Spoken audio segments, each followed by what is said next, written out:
రంజాన్ పండుగ సందర్భంగా నల్గొండ పట్టణంలోని మున్గోడ్ రోడ్డు ఈద్గాలో ఏర్పాటు చేసిన రంజాన్ వేడుకలకు రాష్ట్ర రోడ్డు భవనాల మంత్రి కోమటిరెడ్డి వెంకటరెడ్డి, మాజీ మంత్రి కొందూరు జానారెడ్డి, నల్గొండ పార్లమెంటు అభ్యర్థి కొందూరు జైవీ రెడ్డి ముఖ్య అతిథులుగా పాల్గొని ముస్లిం సోదరులకు రంజాన్ శుభాకాంక్షలు తెలిపారు. ముస్లిం మైనార్టీల అభివృద్ధికి కాంగ్రెస్ పార్టీ కట్టుబడి ఉందని అన్నారు.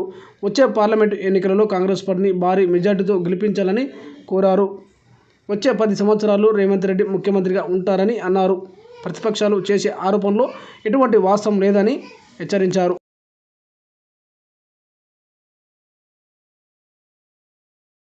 రెండు రోజులలో జరగబోయే పార్లమెంట్ ఎన్నికల్లో ఇక్కడికి వెళ్ళి పోటీ చేస్తున్న కొందూరు రఘువీర్ రెడ్డి గారిని కనీ విని జరగని మెజార్టీతో గెలిపించాలని హిందూ, ముస్లిం, సిక్కు అన్ని కుల మతాలకు అతీతంగా అందరికీ కూడా విజ్ఞప్తి చేస్తూ, ఎందుకంటే దేశంలో ఉన్న పరిస్థితుల దృష్ట్యా మీరు చూస్తున్నారు ఈరోజు కులాల మతాల మధ్యలో ఘర్షణలు పెట్టడం, దానికి మాకు 370 వస్తాయి, 400 సీట్లు వస్తాయి అని చెప్పి రాజకీయాలు చేస్తూ జరుగుతున్న ఈ సందర్భంలో ఇలా భారతదేశం అంతా ఐక్యంగా ఉండడానికి జరిగే ఎన్నికలు ఇవి, ఆషామాషి ఎన్నికలు కాదు.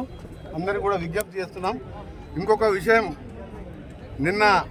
మొన్న హరీష్ రావు గారు వాళ్ళ ఎన్నికల ప్రచారంగా కార్యకర్తలు లేరు, ప్రజలు లేరు, వాళ్ళకి అభ్యర్థులు లేక వాళ్ళ బాధ కాదు, వాళ్ళ మాటలు కానీ కాకపోతే ఒకటే తీవ్రంగా ఎందుకు ఖండిస్తున్నానంటే, నిన్న హరీష్ రావు గారు ఈ ప్రభుత్వం ఎన్ని రోజులు ఉంటుందో తెలియదు, ఆయన ఇంకొక మహేశ్వర్ రెడ్డి అని ఒక ఆయన ఈరోజు దీంట్లోనే 5 గ్రూపులు ఉన్నాయని చెప్పి ఆయన చిట్ చాట్లో మాట్లాడుతూ చేస్తున్న సందర్భంగా నేను ఒకటే మాట చెప్పదలుచుకున్నాను. మీరు విజ్ఞతతోని మాట్లాడండి. మీరు ప్రజాస్వామ్యంలో ఎన్నికలు జరిగిన తర్వాత 5 ఏళ్ల వరకు ఆ ప్రభుత్వం ఉంటుంది. ఇక్కడ ముఖ్యమంత్రి గారు వారి నాయకత్వంలో మంత్రులందరం సీనియర్ల సలహాలు, జనారెడ్డి గారు లాంటి వారి సలహాలతోని ఎమ్మెల్యేలు ఒక టీమ్గా పనిచేస్తున్న సందర్భంలో నేను ఒకటే చెప్తున్నా, మీరు 5 గ్రూపులు లేదు, ఏకనాథ్ షిండే అని మీరు సృష్టించింది ఏకనాథ్ షిండే, మేం కాదు. మహారాష్ట్రలో ఎన్సీపీని, శివసేనని చీల్చి ఎమ్మెల్యేలను కొని ప్రభుత్వాన్ని ఏర్చుకొని ఏకనాథ్ షిండేని సృష్టించింది మీరు.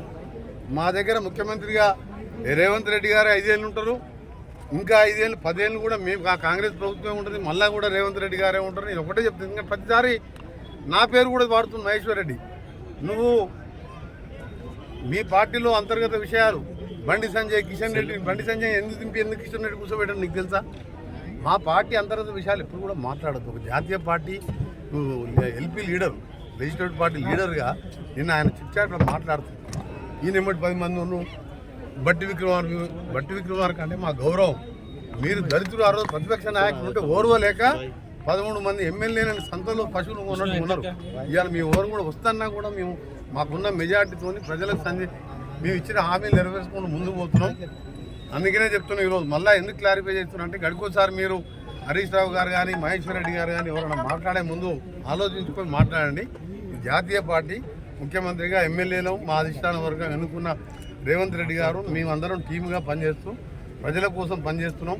100 ఏళ్ళు 10 ఏళ్లలో 100 ఏళ్ళ వెనుకకి తింటున్న ఈ తెలంగాణని ఇవాళ నల్గొండ జిల్లా, కృష్ణా, మహబూబ్నగర్, ఖమ్మం జిల్లాను ఎండబెట్టిన మీరు ఇవాళ 36 సీట్ల 33 సీట్లు ఇవాళ కాంగ్రెస్ 60-70 వేల మెజార్టీతో గెలిచినాం. ఇంకా కూడా మీకు జ్ఞానోదయం అవుతలేదా? అందుకనే కోమటిరెడ్డి వెంకటరెడ్డి అనే పదం ఎప్పుడు కూడా తీసుకోవద్దు. నేను ఒక క్రమశిక్షణ కార్యకర్తని ఇవాళ ఒకటే చెప్తున్నాం. రేవంత్ రెడ్డి గారు 10 ఏళ్ళు ముఖ్యమంత్రి ఆయనే ఉంటాడు, 10 ఏళ్ళు కాంగ్రెస్ ప్రభుత్వం ఉంటుంది, 14 సీట్లు గెలవబోతున్నాం. మీ అందరూ కూడా సహకరించాలని విజ్ఞప్తి చేస్తూ ఈ చిట్ చాట్లు, పనికిరాని మాటలు బంద్ చేయరు, ప్రభుత్వాన్ని పడగొట్టు మాటలు బంద్ చేయరు. అట్లా అనుకుంటే మీ 50 ఏళ్ళు పాలించినాం, ఏ ప్రభుత్వాన్ని పడగొట్టలే కాంగ్రెస్ ప్రభుత్వం. సెక్యులర్ పార్టీగా మీ అందరూ కూడా పవిత్ర దినమైన రోజు మా ఆపోజిషన్ నాయకులకు చెప్తున్నా, ఇక ముందు మా ఇంటర్నల్ పార్టీ గురించి కానీ, మా పార్టీలో గ్రూపులు ఉన్నాయని కానీ, దళితుని అవమానపడుతుంది మీరు. దళితులు ముఖ్యమంత్రి అని చెప్పి మోసం చేసి 13 ఏళ్ళు వాడుకొని ముఖ్యమంత్రి అయింది నువ్వు.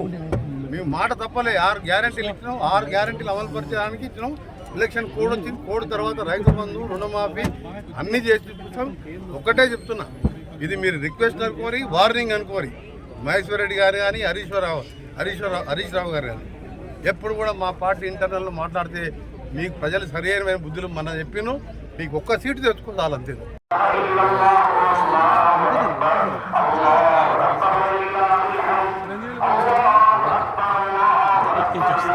శాంతి కొరకు కూడా ఇది ఈ పర్వదినం ఒక ముఖ్య దినం. ఇటువంటి సందర్భంలో ఇన్ని వేల మందిని మిమ్మల్ని అందరినీ కలుసుకోవడానికి అవకాశం ఇచ్చిన కమిటీ సభ్యులందరికీ లేక ముస్లిం సోదరులందరికీ నా ధన్యవాదాలే కాదు ఈరోజు ప్రత్యేకమైనటువంటి శుభాకాంక్షలని మీకు తెలియజేస్తున్నాను.